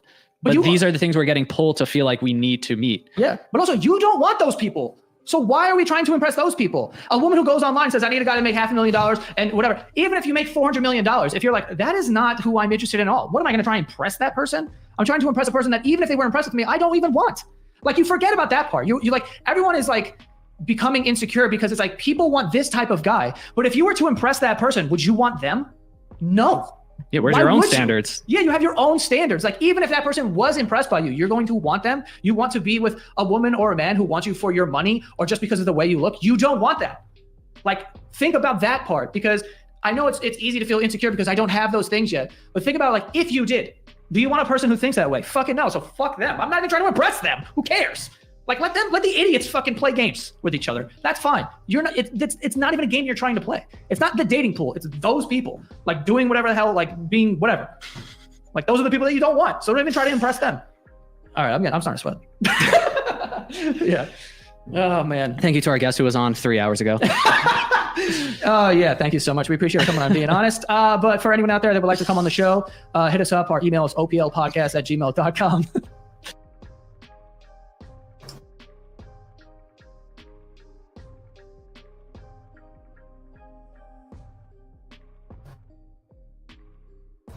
Damn, I'm over here reading it and there's no volume. Hold on, guys. She's insecure because you tell girls they have no value and shouldn't go to college. Yeah, I mean, modern day, they're now telling people that having those things going on is bad for you. It lowers your value in the dating or marriage market.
We've all heard of the incel. It's a term used by men who are involuntarily celibate to describe themselves, but men aren't the only people who experience involuntary celibacy. I can't be around you anymore. Bye, Liz. That's funny. That's what the guys always say. In fact, the term incel was first coined by a woman in 1997. The original Involuntary Celibacy Project website was a forum for people of all genders and sexualities to share their struggles with sexual and romantic relationships. Today, many male incels are known for blaming women and feminism for their struggles, and some have even used those misogynist ideals to justify extremist violence. And you could call that toxic, but we're all desensitized to it. So, after the term incel was hijacked by men who promote misogyny, a new term emerged, FEMCEL. But what makes a FEMCEL unique and different from the stereotypical male incel? And on screen, how do we represent the angst and frustration of involuntary... So there's some Pygmesia energy going on because she's identifying issues in women as why men do it. So let's continue, or why men describe women as themselves. celibate women in our culture. I guess in this society, being male and an asshole makes you worthy of our time. Here's our take on the FEMCEL, what she's like in real life and on screen, and what she says about female empowerment and female desire. The central problem with the stereotypical male incel is that he blames women for not being with him, displaying a toxic entitlement and lack of self-awareness. Parts of the FEMCEL community are also defined by the parallel problem of blaming men for their issues and engaging in misandry. There are some major similarities between incel and FEMCEL behavior online. In fact, the FEMCEL Reddit community, r/TrueFemcels, was banned from the platform in January of 2021 during a crackdown on hate speech on the platform. FEMCELs use similar coded language to describe their experiences and observations dating. Incels make fun of Chads, and FEMCELs make fun of Stacys, and both groups describe themselves as victims of lookism.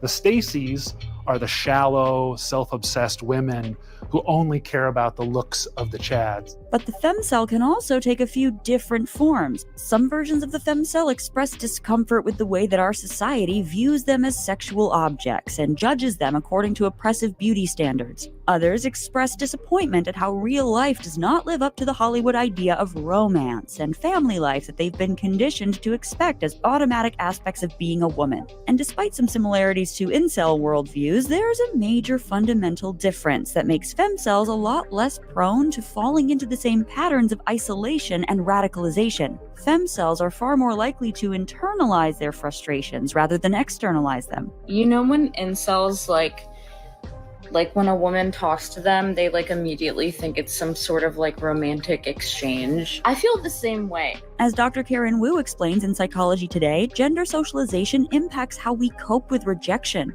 Women may feel sad instead of angry when sexually rejected, often blaming themselves, whereas men may feel angry, blame others, and act out, sometimes harming others. FEMCELs also acknowledge the existence of incels, while many incels deny that an involuntarily celibate woman can exist. They believe it's so much easier for women to find a sexual partner that any woman who isn't having sex must have impossible standards. To a woman, sex is like the garbage man. You just take for granted the fact that anytime you put some trash out on the street, a guy in a jumpsuit's going to come along and pick it up. These differences help explain why, while incels have become so isolated and sometimes violent that they're often seen as a villainous stereotype, the FEMCEL has become an accessible TikTok aesthetic. There are a lot more representations of male incels in the history of movies, either at the center of prestigious films like Taxi Driver or a staple of film comedies. But the point is to be good at sex by the time you get to college.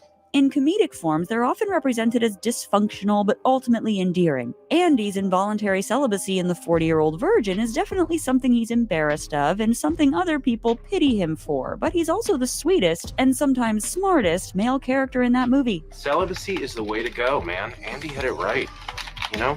Still, some powerful films and TV shows do deal in both drama and comedy with the loneliness and rejection that a FEMCEL might feel. Mulholland Drive situates this in the context of Hollywood and how it degrades so many young women and disappoints their desires. This is the girl.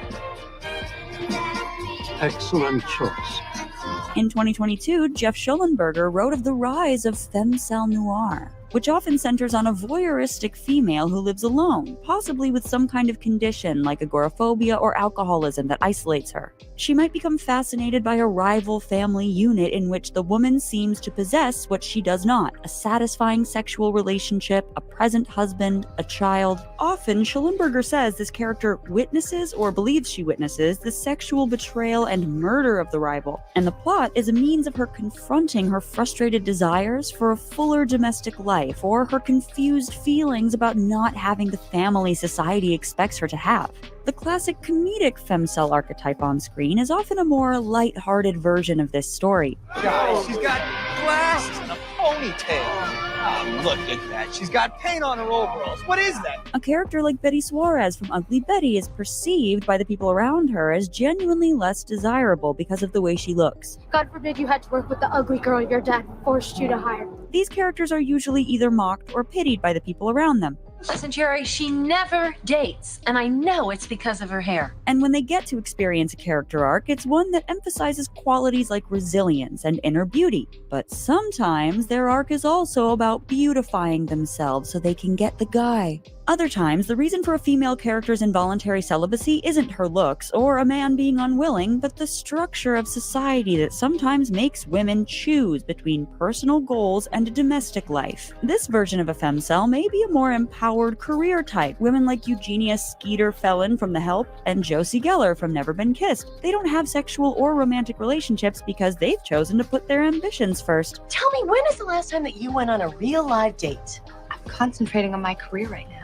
These characters often have something to learn about taking risks and putting themselves out there, but a happy ending for them doesn't always mean getting the guy. At the end of The Help, Skeeter's decision to publish her book is what ends her fledgling romantic relationship with Stuart and what lands her an exciting new job across the country. I got a job offer from Harper Row in New York. Meanwhile, with the movement towards extremism among male incels online, we've started to see a new kind of male incel on screen. Villains like the Joker, the Riddler in The Batman, Jack and Frank in Don't Worry Darling, and Todd Phelps in She-Hulk Attorney at Law. She-Hulk does not deserve your attention. She does not deserve your praise. These characters are clearly inspired by the real-life online communities of radicalized young white men, which begs the question, does the FEMCEL movement risk heading down a similar path? FEMCEL spaces online might not be as dangerous as the rabbit holes incels can fall down, but they're not always the safest spaces either. Although most FEMCELs are just looking for a place to commiserate over the struggles of dating and the search for intellectual and emotional connections, their conversations sometimes slip into misandry, transphobia, and biological essentialism. Alexa, remind me that I don't need a man and men are useless. As feminist theorist Jilly Boyce Kay told The Atlantic, these spaces do just kind of become inward-looking, very defensive, rather than about imagining radical new futures. But these women are also starting real conversations about difficult topics. We live in a culture that shames people for not having sex. Well, I think it's ridiculous that you haven't had sex in 3.5 months. And the beauty industry might be getting more inclusive, but according to market research from Mintel, 25% of Gen Z consumers still feel left out of beauty advertisements. Our culture's beauty standards hurt many women in the dating world and beyond. My whole life changed when I started getting help for my eating disorder, which resulted in weight gain after the pandemic. People don't even look you in the eye anymore. They're not nice to you, especially men. FEMCELs online and on screen create space to talk openly about women's experiences of sexual frustration and desire. More recently, we've started to see this on screen through another trope of involuntarily celibate women who want to have sex with a specific romantic interest but can't. Sheldon, are we ever going to have an intimate relationship? Oh my, that's an uncomfortable topic. In Season 2 of Fleabag, Phoebe Waller-Bridge's character deals with the frustrating experience of pining after a hot priest who is not willing to give up his vow of chastity to the church. Celibacy is a lot less complicated than romantic relationships. Throughout the season, Fleabag expresses her desire for sexual intimacy and also for the kind of intimate emotional connection she craves from a partner. She doesn't just want someone to have sex with, but someone to be there for her, to help her in ways that she finds difficult to help herself. I want someone to tell me what to wear every morning. I want someone to tell me what to eat, what to like, what to hate, what to rage about. Similarly, Sheldon's and Amy's relationship in The Big Bang Theory sets an important model for partners dealing with mismatched libidos and shame around sexual desire. Sheldon, all Snow White needs is one little kiss to wake up. Heard you the first time. Amy is comfortable talking openly about her involuntary celibacy, her insecurities, and her sexual desires, but she's also able to appreciate her relationship with Sheldon beyond physical intimacy. We're both hardcore into quilting. These characters reflect how our culture has become more aware of female sexuality and female desire, and they challenge us to reconsider old stereotypes about male versus female sex drive. The FEMCEL doesn't have to be someone to pity. It's raining celibacy! At the very least, what we can learn from her is that it's important to voice your concerns and be honest about what you're looking for in a partner. After all, everyone's sexuality is their own unique journey to navigate and figure out. It's important to find people in your life who meet your needs, physically and emotionally, and it's impossible to do that without introspection and open communication. Sheldon Cooper does not get lucky. You and me both, brother. Jilly Boyce K observed when speaking to The Atlantic that many femcels are actively rejecting heterosexual dating in a system that doesn't work for them and finding joy and intimacy in other ways by focusing on other areas of life which are not to do with romance and sex. Especially in our culture, where conversations about sex and sexuality, especially for women, can be fraught and shameful, talking about our frustrations and anxieties can help break down barriers to connection that we all need. That's The Take. Click here to watch a video we think you'll love, or here to check out a whole playlist of awesome content. Don't forget to subscribe and turn on notifications. In pockets of the internet, there is a subset of men who call themselves incels, and we've been meeting with them. Obviously, I had violent thoughts. You do me dirty, I will do you dirty. They're mostly young men, usually virgins, who blame women and attractive guys for why they aren't in a relationship or having sex. There is most likely not a single female on the planet that would be willing to date me. In a growing online movement, many buy into a hateful, misogynistic, and sometimes violent rhetoric. I don't want to be in those spaces anymore. I don't want to see the things that they're saying. So what happens when this online hate spills out into the real world? How did this young man who seemed to have everything become a mass murderer? Before we start this story, we want to let you know that it contains violent and distressing content, including references to sexual violence and racist slurs. First up, we're meeting an incel who used to have violent fantasies about women, but now no longer does. Hi there. Hey, how are you? Nice to meet you. I used to be a full-blown incel, hate women, you know. What were some of the worst thoughts you were thinking? Obviously, I had violent thoughts. I always held back, you know, in real life. Thoughts of, like, women that I did want to, you know, rape. As a teenager, there was quite a few women that I did want to break their nose so they would be ugly and couldn't get a hot boyfriend. Ryan, which is not his real name, was 15 when incels started emerging online. Like, it was everywhere, and I got pretty involved in it. All my friends got pretty involved in it. The website he visited is now the biggest incel forum on the internet, where hatred towards women is encouraged. And while I regret having those thoughts, I don't blame myself. Obviously it's bad. I've recognized it's bad. I don't have those thoughts anymore. But all in all, I felt the way I felt for a reason. And I feel like, you know, every other incel feels like that as well. Ryan says he's always felt like an outcast. In his teenage years, he was bullied for his height, and he says all of those bullies were women. I was taught women are queens, you know, respect women, all that stuff. I wasn't allowed to ever discuss how bad women could be. I have had a sexual partner before.